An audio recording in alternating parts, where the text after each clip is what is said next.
Hey Leute und herzlich willkommen zum ersten Video in 2020. Meine Klausurenphase ist jetzt für dieses Semester zumindest vorbei und ich kann jetzt richtig starten mit neuen Videocontent und genau das werde ich auch machen. Heute geht es rund um das Sigma 30mm Objektiv, was ich hier stehen habe. Das habe ich mir vor kurzem zugelegt und ich muss sagen, es ist echt ziemlich geil, das kann ich schon mal vorwegnehmen. Und heute gehen wir nochmal ein bisschen detaillierter darauf ein, warum ich dieses Objektiv definitiv dem Kit-Objektiv vorziehe und warum ich mir das überhaupt gekauft habe und ob ich es weiterempfehlen würde für andere. Aber bevor wir zu der ganzen Kit-Objektiv-Sache kommen, eine kleine Sache muss ich euch noch zeigen. Da, da, da, da. Oh mein Gott.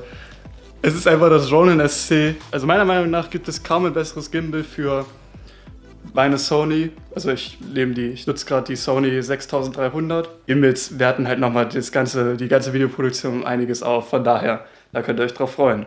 Aber kommen wir mal wieder zurück zum eigentlichen Video und sprechen ein bisschen über das Sigma 30mm Objektiv. Also beginnen wir am besten erstmal mit den Basics. Das Objektiv gibt es für den Sony E-Mount, für die Canon EF-Mounts und für Micro Four Thirds, also vor allen Dingen für APS-C-Kameras oder halt für Micro Four Thirds Kameras. Das Objektiv ist mit Gegenlichtblende ungefähr 11 cm groß und wenn man die dann abschraubt, hat man immer noch 8,5 cm Objektiv, was relativ groß ist für 30 mm. Man denkt eigentlich so, ja 8,5, das könnte eigentlich schon so 85 cm Objektiv sein, aber in dem Fall ist es auch gar nicht so schlimm, meiner Meinung nach, weil erstens, es ist relativ leicht mit 265 Gramm. Ich finde, es hat ein gutes Handling und auf jeden Fall besser als das Kit-Objektiv. Wenn man es an die kleine Sony-Kamera ranpackt, hat man auf jeden Fall ordentlichen Griff und das finde ich ganz cool eigentlich. Also von der Größe her optimal, sage ich mal so.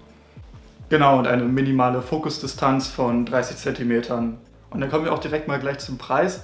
Ich habe meins auf Amazon kaufen können für den Sony E-Mount für 299 €. Ich glaube für den Canon EF-Mount kostet es 325 €, also so immer ungefähr zwischen 300 und 330 wird sich so ungefähr der Preis einpendeln für euch auch. Das ist relativ billig für ein 30mm Objektiv Blende 1.4. Das muss man nämlich auch noch dazu sagen, die Blende ist relativ groß mit 1.4. So, dann kommen wir jetzt auch direkt mal zu den Sachen, die das Objektiv richtig gut kann, und zwar Schärfe. Ich blende jetzt an der Stelle noch ein paar Testbilder ein, da könnt ihr auf jeden Fall sehen, dass es selbst auf Blende 1.4 relativ scharf ist. In der Mitte absolut makellos, würde ich mal so sagen. An den Rändern merkt man dann schon, okay, da schleicht sich ein bisschen Unschärfe in das Bild. Aber sobald man auf 2.8 geht oder noch höher auf Blende 4, hat sich das dann auch gegessen. Die Ränder werden bei egal welchem Objektiv immer ein bisschen softer sein als die Mitte, aber ich habe das Gefühl, dass dieses Objektiv auf jeden Fall besonders gut in diesem Punkt dasteht und die Schärfe auch wirklich konstant hält auf der ganzen Blendenreichweite, was top ist, vor allem für den Preis. Und auch was Color Fringing bzw. Chromatic Aberration angeht, ist das Objektiv ziemlich gut aufgestellt. Also ich hatte die Situation einfach noch gar nicht in der echten Welt, dass mir irgendwie das Color Fringing bzw. die Chromatic Aberration aufgefallen wäre. Das sind diese pinken Stellen, wenn man so Highlights oder sowas hat, die ein bisschen sehr doll hell sind, beziehungsweise wenn man gegen Licht fotografiert oder sowas, sieht man das manchmal so auf Bildern, dass da einfach also pinke Ränder rundherum sind, die einmal um die Kontur rundherum gehen. Und das habe ich tatsächlich noch gar nicht gesehen bei diesem Objektiv. Und ich musste für diese Beispielbilder jetzt auch wirklich eine künstliche Situation schaffen, um überhaupt dieses Color Fringing sichtbar zu machen.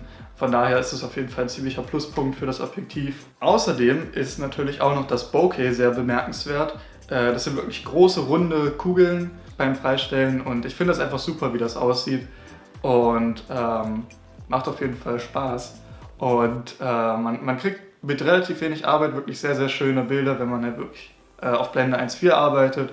Es ist natürlich am stärksten sichtbar und es ist allgemein einfach ein schönes Bokeh. Da kann man nichts zu sagen. Hat jetzt natürlich keine besonderen Charakteristika wie jetzt zum Beispiel die Vintage-Objektive. Wenn ihr diese Bilder natürlich mögt, dann könnt ihr mir auch gerne auf Instagram folgen. Unter linuscttr poste ich immer mal wieder ein paar Fotos wenn ich mal eine wirkliches Fotosession mache, dann kommt da natürlich auch immer was, beziehungsweise halt auch ganz viel Behind the Scenes soll jetzt kommen. Da könnt ihr mir auf jeden Fall folgen und das lohnt sich. Und jetzt fragt ihr euch natürlich, und absolut zu Recht, Mensch, der Preis ist super, ja? Die Blende geht runter bis 1,4. Ich habe eine klasse Schärfe, kaum Chromatic Aberration und auch noch Super Bokeh. Wo ist da jetzt eigentlich der Haken? So, und dazu kommen wir jetzt. Und zwar, der Haken ist so ein bisschen der Autofokus. Mir persönlich ist aufgefallen, dass wenn ich probiere mit dem Autofokus und dem Sigma-Objektiv zu fokussieren, brauche ich halt wirklich extrem lange. Also der Autofokus ist nichts, ich wiederhole, absolut nichts für Sportfotografen bzw. Tierfotografen oder Leute, die halt wirklich schnell jetzt mal rennende Kinder oder sowas fotografieren wollen oder spielende Kinder. Das funktioniert auf jeden Fall nicht, ihr kleinen Pädophilen. Ja, da bieten sich dann wahrscheinlich native Sony-Objektive bzw. die Objektive der G-Master-Reihe ein bisschen mehr an. Ich denke, dass die einfach mal besser mit der Sony klarkommen bzw. so ein bisschen ineinander greifen. Aber sobald dann der Autofokus einmal gesetzt wurde, hält es sich auch relativ gut. Also das muss ich dazu sagen.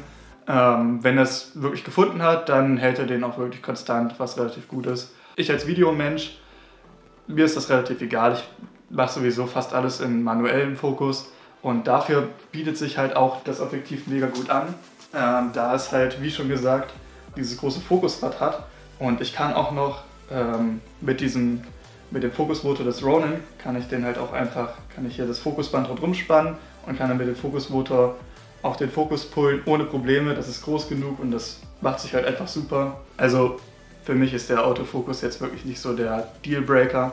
Genau, also summa summarum, ich mag das Objektiv wirklich sehr. Ich mag es, weil man halt damit super B-Roll schießen kann. Die Blende ist schön groß einfach, da kommt eine Menge Licht rein. Ich kann Lowlight viel besser machen als mit dem Kit-Objektiv. Und es ist einfach overall ein richtig gutes Werkzeug, um schöne Fotos zu schießen bzw. gute Videoaufnahmen zu machen. Leute, die so wie ich gerne Familie und Freunde fotografieren bzw. Gebäude, Architektur, Landschaften, für die ist das wahrscheinlich ganz okay mit dem Autofokus. Da wird es auf jeden Fall kein Problem sein und für Videofilmer definitiv ist das auch komplett egal bzw. ist vollkommen in Ordnung. Ja, auf jeden Fall kein Dealbreaker. Für Leute, die Sportfotografie machen wollen, Tierfotografie, alles was sich schnell bewegt, lieber ein anderes Objektiv, da werdet ihr nicht glücklich mit. Für Leute, die natürlich die gleichen Bedürfnisse haben wie ich, klare Kaufempfehlung geht raus. Für 300 € findet ihr kein besseres Objektiv, was so eine Leistung hat. Zumindest beim jetzigen Stand. Es kann ja sein, dass noch irgendwie durch einen Zufall ein besseres APC-Objektiv für die Sony-Kameras rauskommt, beziehungsweise für Canon EF-Mount und Micro Four Thirds. Ansonsten ist es natürlich echt bang for the buck, wie man so sagt. Den Link zum Objektiv findet ihr natürlich auch noch in der Videobeschreibung und im angepinnten Kommentar vielleicht. Ich hoffe, ich konnte euch bei der Kaufentscheidung ein bisschen weiterhelfen, beziehungsweise wäre das auch cool, wenn ihr einfach über den Link, wenn ihr Bock habt, das zu kaufen, das einfach über den Link tut, da kriege ich einen kleinen Share und da kommt ein bisschen Geld für mich zurück. Das wäre richtig nice. Genau, und ansonsten natürlich nicht vergessen, wenn ihr mehr von diesen Videos sehen wollt, dann gerne abonnieren, auch gerne auf Instagram followen. Das ist hier nochmal eingeblendet. Und ja, liked das Video, wenn ihr Bock habt. Und ansonsten sieht man sich beim nächsten. Ich kann es schon kaum abwarten. Es ist so viel geplant, es wird richtig cool. Man sieht sich. Sagen, man kann also bedingt.